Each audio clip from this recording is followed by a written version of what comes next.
नमस्कार मंडळी, महाराष्ट्र डिजिटल न्यूजमध्ये तुमचं सर्वांचं स्वागत आहे.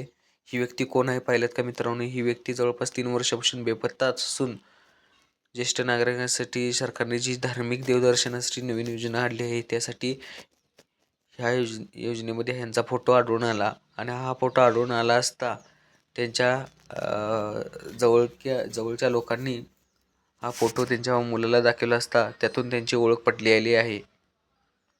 अशा या ओळखीमधून 3 वर्षापासून बेपत्ता असलेले त्यांच्या मुलाच्या या एका पोस्टरमुळे त्यांच्या घरात आनंदाचे वातावरण निर्माण झाले आहे. सरकारने जी योजना काढली त्या योजनेमध्ये हे जाहिरातीसाठी दिले असता त्यांच्या मुलाला त्यांच्या वडिलांचा फोटो दिसला असून त्यांना खूप आनंद झाला आहे. अशाच नवीन अपडेट्ससाठी महाराष्ट्र डिजिटल न्यूज या चॅनलला सबस्क्राईब करा. थँक्यू मित्रांनो. आणि तुमची कोणतीही जर बातमी द्यायची असेल